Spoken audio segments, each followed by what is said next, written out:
Drama जो बहुत मजबूरी में या मुरव्वत में किया हो? कोई एक देखने में मैं जैसा भी लगता हूँ, लेकिन मेरे से ज़्यादा लिहाजदार पूरे आपको ट्रेड में नहीं है, मेरी फ्रेटर्निटी में कोई नहीं मिलेगा। कुछ अपने आने वाले प्रोजेक्ट्स के बारे में बताएं। एक प्रोजेक्ट मैं कर रहा हूँ अमेज़न प्राइम के लिए, और वो मर्डर मिस्ट्री है। एक सीज़न है 7 एपिसोड्स का, उसका नाम है 7 आवर्स। तो वो है कहानी कुछ दोस्तों की जो बड़े लोगों के बेटे हैं और किसी की बर्थडे करने के लिए आए हैं अपने दोस्त की। वहाँ पे एक मर्डर हो जाता है, उन्हीं में से किसी ने किया है, तो अब वो पता नहीं चल रहा किसने किया।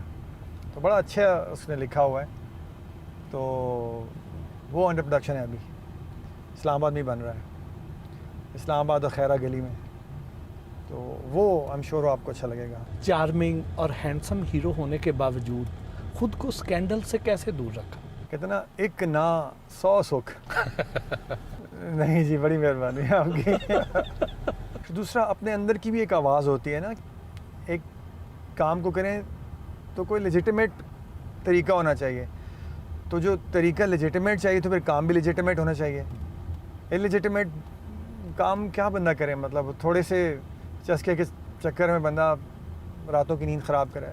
आप जैसे डैशिंग हीरो को तो बहुत सी क्रेजी फैंस भी मिलती होंगी, कुछ 2-4 वाक़यात ही सुना दें। क्रेजी फैंस बहुत मिलती हैं। हाँ, एक बार ऐसा हुआ था, कोई घर में आ गया था, एक लड़की घर ही आ गई थी, और उसने इतना तंग किया, इतना तंग किया। 1.5 घंटा मैं सोया हुआ था, तो लड़के ने आके कहा कि जी वो कोई 1.5 घंटे से बाहर खड़ी हुई हैं और वो कह रही है मैंने मिल के ही जाना है। तो हमने आपको तो उठाया नहीं, पहले हमने बताया कि घर पे है ही नहीं, लेकिन फिर उन्होंने कहा गाड़ी खड़ी हुई है, ये बाइक भी खड़ी हुई है, वो घर में ही है, ऐसा वैसा। तो बाहर उनको बुलाएं या मुझे उनके पास लेके जाएं। तो वो कहते हैं हम तो नहीं ला सकते थे उनको अंदर, लेकिन इसलिए आपको बता दिया अब क्या करना है। खैर मैं आया, मैंने कहा समझा के बात करते हैं। तकरीबन कोई आधा घंटा लगा मुझे समझाने में, यहाँ तक कि मैं अपनी पूरी ऊंची आवाज़ से मैंने चीख कर कहा, मैंने कहा चली जाओ यहाँ से, मतलब दफ़ा हो जाओ। यहाँ तक मुझे कहना पड़ा, मतलब कुछ लोगों का दिमाग काम ही नहीं करता। बस वो एक वाहिद ऐसी बात हुई है जो मुझे ख़ुद भी उस पर अफसोस है कि किसी के साथ मुझे, वो भी एक लड़की से ऐसे बात करनी। मैं लड़कियों के साथ, फीमेल्स के साथ कभी भी सख्त बात नहीं कर सकता। अगर मुझे कोई बुरा भला भी कह दे, मैं simply I just turn around and walk, मैं चला जाता हूँ वहाँ से। तो कहाँ मुझे इतना चीख कर ऊंचा बोलना पड़ा किसी के साथ। कोई ऐसी फ़ैन मिली हो जिसने कहा हो कि अगर मुझे असद ना मिले तो मैं खुदकुशी कर लूँगी?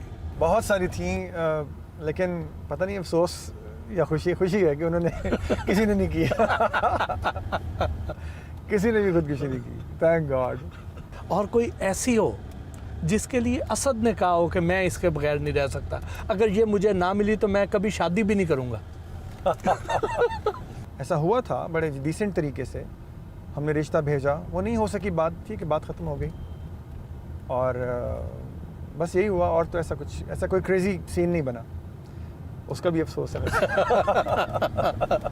लेकिन उसको आपने इतना दिल पर क्यों लगा लिया कि उसके बाद आपने शादी का ख्याल ही दिल से निकाल? उनके लिए ऐसा नहीं है कि मैं उनकी वजह से शादी नहीं की, ऐसा कुछ नहीं है। बस मैंने सोचा कि छोड़ो यार, अब क्या करनी शादी, छोड़ो, ऐसी ठीक है। और ऐसा भी नहीं है कि शेख रशीद साहब की तरह वो भैंस घर में पालने की, जब दूध बाज़ार से, मैं इस तरह की चीज़ों पे बिलीव नहीं करता। हल्के काम मेरे से नहीं होते।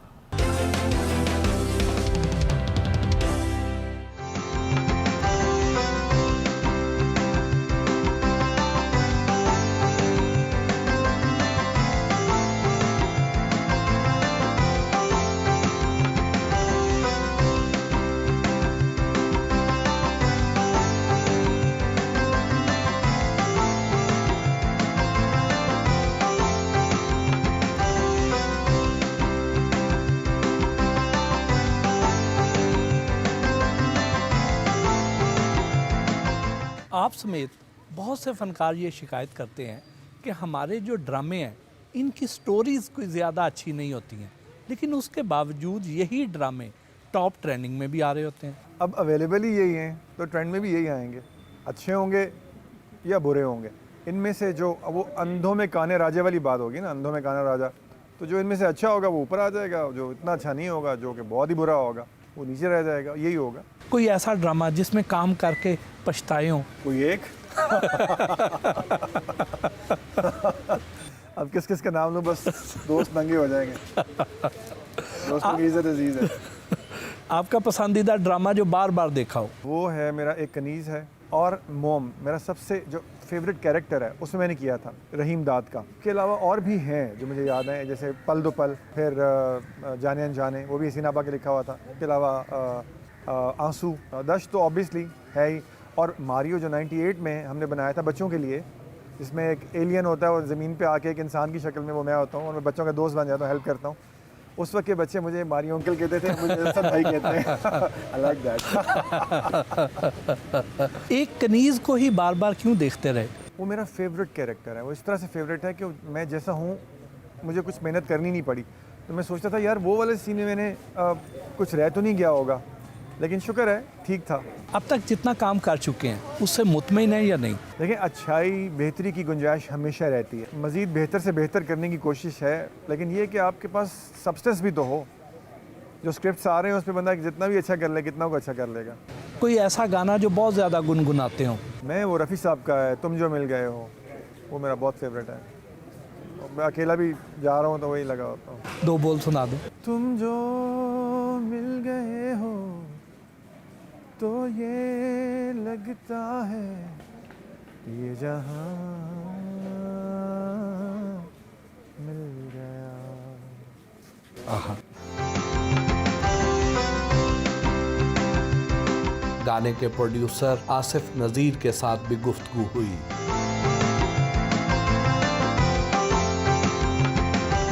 हैंडमेड कारपेट इंडस्ट्री के बेताज बादशाह हैं।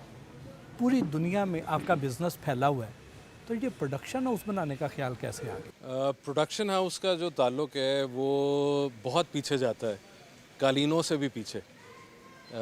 ये कहानी शुरू होती है 1920 में, जब मेरे दादा नज़ीर साहब, जो इंडियन और पाकिस्तानी फ़िल्म इंडस्ट्रीज़ के पायनियर थे, वो लाहौर से उठ के तो कलकत्ता गए और वहाँ पे उन्होंने AR कारदार साहब के साथ जो है काम शुरू किया अपना।